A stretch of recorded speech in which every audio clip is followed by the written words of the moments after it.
Luxury lifestyle जगणाऱ्या अट्टल चोरट्याला नागपूरच्या हुडकेश्वर पोलिसांनी गजाआड केले।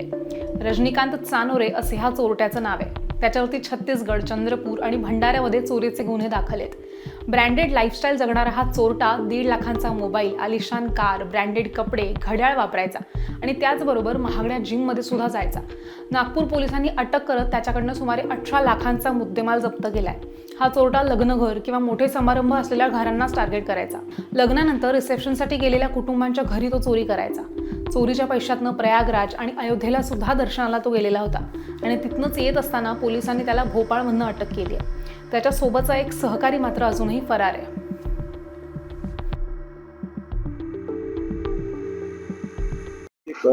आमच्या डीबी पथकाने एक अतिशय शातीर आरोपीला रेकॉर्डवरून अटक केलेली आहे। याला भोपाळवरून अटक करण्यात आलेली आहे आणि हा मुलगा भंडारा येथील आहे आणि याच्यामध्ये 2 आरोपी होते, परंतु एक आरोपी अजून वॉन्टेड आहे। एक आरोपी आपण अटक केलेला आहे, भोपाळ येथून त्याला अटक केलेली आहे।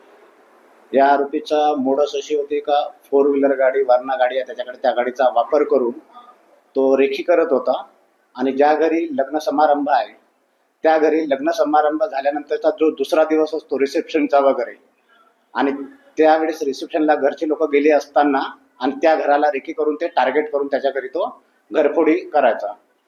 आणि याच्यातला आरोपी हा जवळपास त्याच्यावर 12 गुन्हे दाखल आहे। छत्तीसगडमध्ये भंडारा, चंद्रपूर येथे गुन्हे दाखल आहे। राहणारा सुद्धा भंडाऱ्याचा आहे। त्याची अतिशय चाणक्ष होती, मोडस अशी होती का तो 1-1.5 किलोमीटर दूरवर आपली गाडी ठेवायचा, पायदळ जायचा आणि पायदळ जाऊन काम करायचा गल्ल्या गल्ल्यातून आणि नंतर मग त्याची गाडी घेऊन फसार व्हायचा।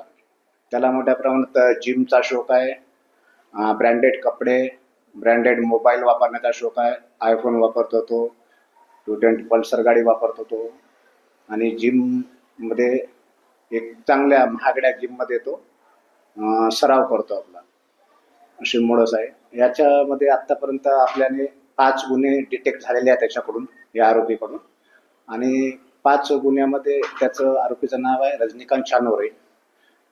जवळपास आम्ही 17 लाखाचा मुद्देमाल त्याच्याकडून हस्तगत केलेला आहे। 17,90,000 रुपयाचा मुद्देमाल त्याच्याकडून आम्ही हस्तगत केलेला आहे। अजून याच्यातला एक आरोपी बाकी आहे, तो सुद्धा भंडाऱ्याचा आहे। तो मिळाल्यानंतर अजून काही मुद्देमाल रिकव्हर होण्याची शक्यता आहे। इथे राहत होते की फक्त सामोरे करण्यासाठी मागील 3 महिन्यापासून इथे त्यांनी रूम रेंटनं घेतलेली होती नरसाडा परिसरामध्ये, एक चांगल्या वस्तीमध्ये आणि एका चांगल्या घरामध्ये एक रूम रेंटनं घेतली। रेंटनं घेऊन रूम तो राहत होता। एज्युकेशन काय आणि त्यांनी काय सांगितलं, पैशाचा वापर तो कशासाठी करायचा? 12वी पर्यंत एज्युकेशन झालेलं आहे आणि त्याला शौक असा आहे का म्हणजे ब्रँडेड कपडे वापरणं, ब्रँडेड मोबाईल। त्याच्याकडे 1.5 लाखाचा एक मोबाईल भेटला आपल्याकडे, आयफोन आहे त्याच्याकडे नवीन व्हर्जनचा, गाडी 4 व्हीलर, आणि गुन्हा केल्यानंतर तो कुठेतरी फिरायला जाणे। आता तो अयोध्येला, प्रयागराज इथे फिरून आलेला होता आणि आम्ही त्या टीमने त्याला सतत पाठलाग करत करत भोपाळमध्ये त्याला पकडलेलं होतं।